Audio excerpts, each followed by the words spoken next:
That's fun. Okay, we're live, folks. We are live. Welcome back to the Valley Suns show, the only show that is not sponsored. I don't know what this is. This is just, that could be anything, man. That's, we're not sponsored by anyone. This is coincidence. This is here by coincidence. Don't focus on this. Focus on this. Okay? That's really all I have. Okay? It just makes for some better, uh, uh, I don't know, like background things, decor. Okay. What up, Suns fans? Suns get the second win in a row against the Portland Trailblazers. Final score: Suns 116 and to the sorry, Trailblazers 109. Easy win, easy dubs. It's another win in the basket, and and we'll talk about it more in just a few seconds here. Gorgeous move for Bradley Beal. Personally, I feel like that brother needed help. Devin Booker with the clutch three. I don't know why I was down there. Okay, there's just a lot of weird things today. Okay. Wow. Suns get the win. Again, it's beautiful. Suns basketball is fun again. I mean, I don't I mean, a win's a win. I'll take it. But I guess it's a little concerning that these are wins against, pretty bad teams.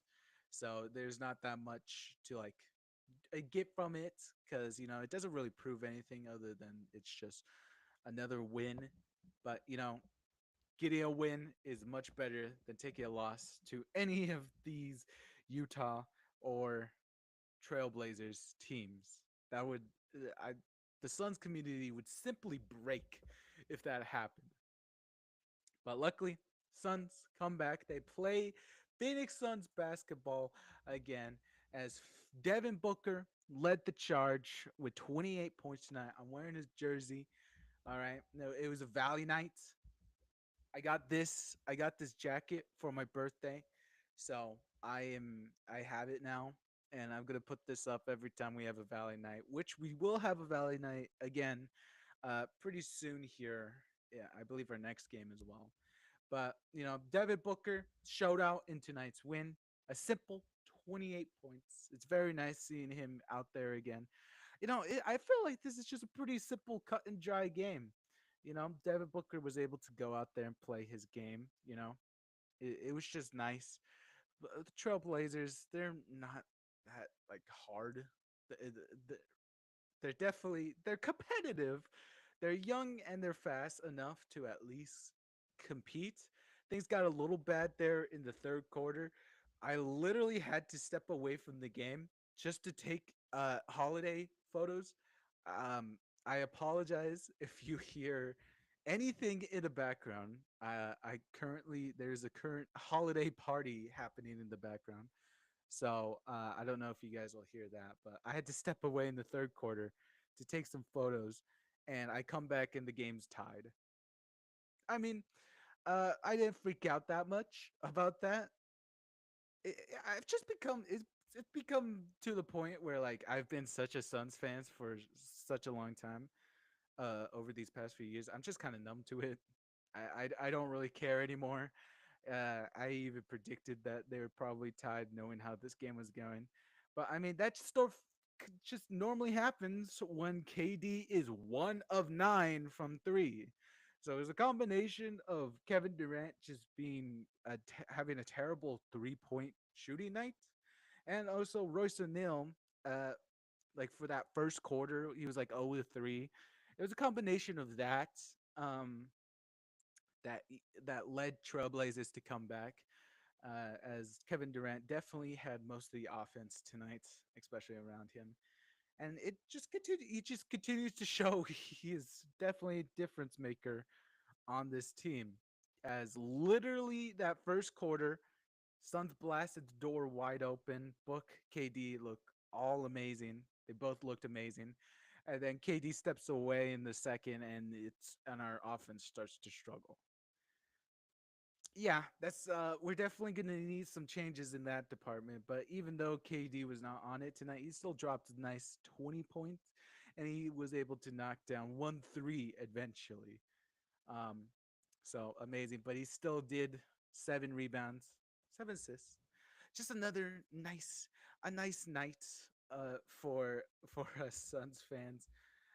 But luckily, while KD and Royce was having a bad night, um, we luckily had other people to pick up the slack. So I already mentioned Devin Booker. He had a pretty great night, but I want to mention just Tyus Jones. Holy crap! I can't stop gushing about this dude. He's just so awesome. 19 points again tonight, and he only missed one shot. He was so effective in that first half with his floater, and throughout the game, he was able to expand on that with his 3 points, which 3 point shooting, which he was 3 of 3 in. So he only missed one shot the entire night. He had 4 assists. He had 2 turnovers, unfortunately, and he had 4 rebounds. I mean, if anything, I know a lot of Suns fans are like talking about like Beal being traded right now. The only thing I would like, if we did move Bill, I would love to like if it was for Jimmy Butler, because we wouldn't have Jimmy Butler that long. I believe he's an expiring contract, so he would be here for only like a year if we don't re-sign him, which would open a lot of cap space because we're off Bill's contract. I mean, that's the only route I'd like if we could go and re-sign Tyus. Tyus Jones is just really nice on this team. I'm not saying we should go do that, but it's definitely an option down the road.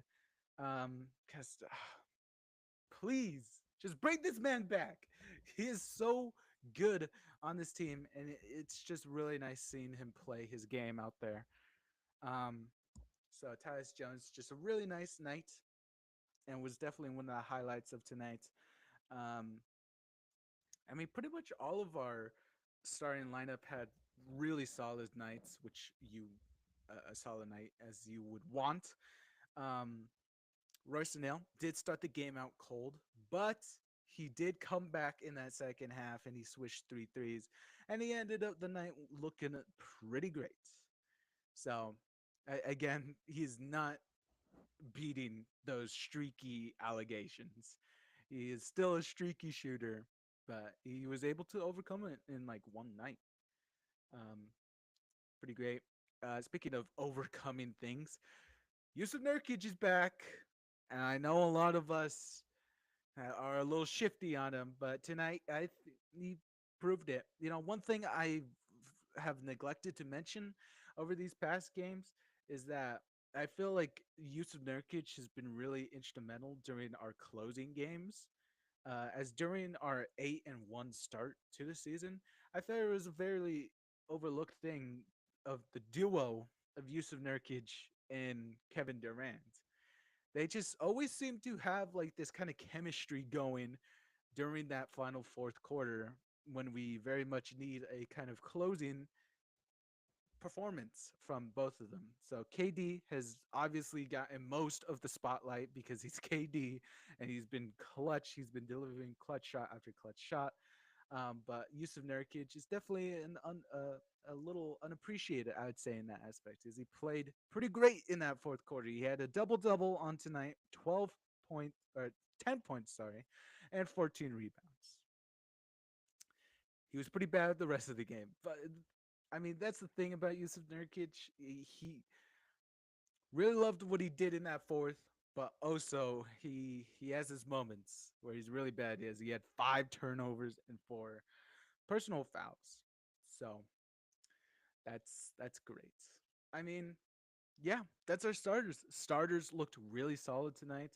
If we're taking a little look into our bench here, I would say, um, I mean, just from the bench out here, Grayson Allen is the only one that sticks out that has that consistently is having a solid night.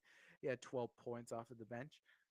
Strangely, oh my god, I did not know this, but he had 4 and 13. He was 4 of 13 from the field tonight. He had 4 of 9 3 points. I don't remember watching him that closely and remembering him shooting like that. But Grayson Allen, I felt like he had a really good. He was an overall positive every time he was out there shooting those threes. He's looking like he's finding his spot out there. The other guys also just played with some great energy tonight, featuring our duo rookies, right? Ryan Dunn and Oso had some nice plays, nice energetic plays, and it was just overall contributed to a very nice night. Monte Morris was also a great energy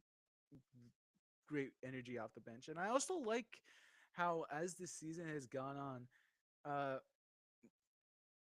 Mike Boltenhoser has definitely just kind of leaned into what I was kind of talking about during the beginning of the season, going with more deeper into their bench. Even though Josh Okogie and like Oso, they played 9 minutes combined. It was still nice seeing them out there. I mean, Josh Okogie, the 3 minutes he was out there, he was able to get a steal and a slam, which is just crazy. So I mean, I like I like it. I'm glad Mike is definitely digging in more into his bench as the season goes on. It's definitely something I was advocating more to see more of. But yeah, just an absolutely solid night. Almost precarious situation towards the Trailblazers there in the third quarter as we got beat in rebounds, um, got beat in assists. We just could not mainly defend their pick and roll actions down in the paint.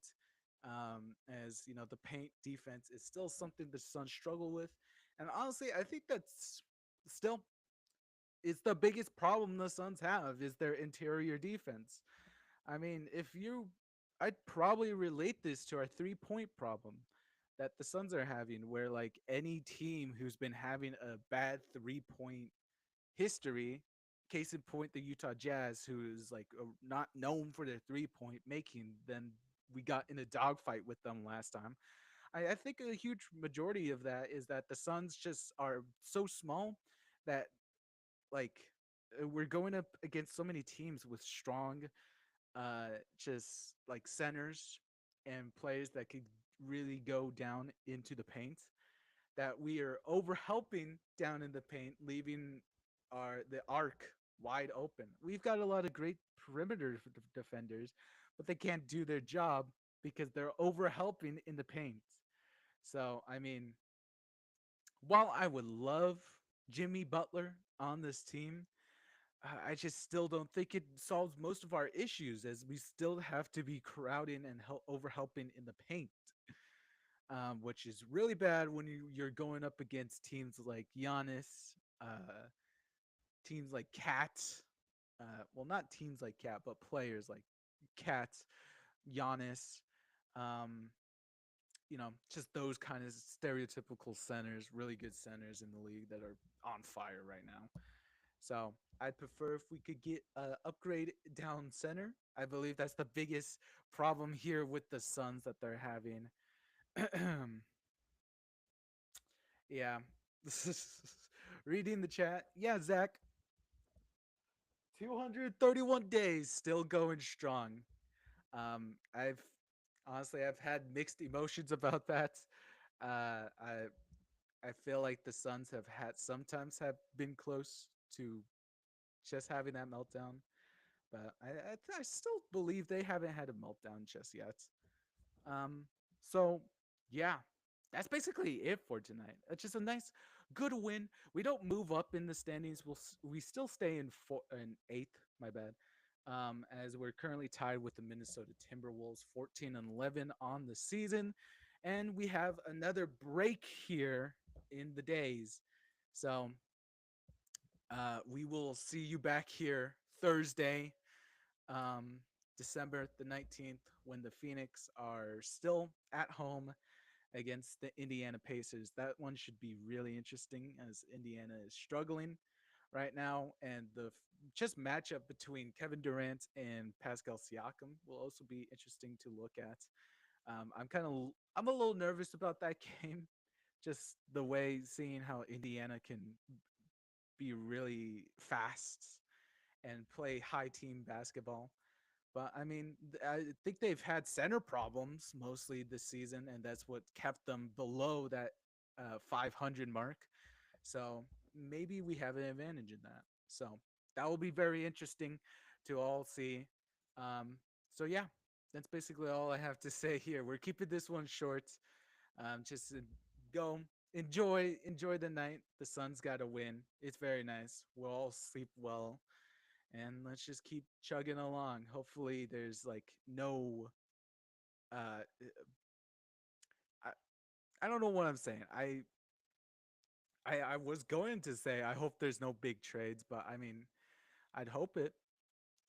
It's trade season, fellas. Scary times, and it will be interesting to see where that goes and where the Suns will go, mostly during that. So we'll see you later. That's it for me. Remember, if you like this content, please like, subscribe, and comment. It does help out the channel.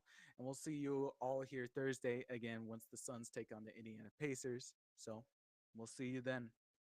Adios, fellas. Kevin Durant delivers. Gorgeous move.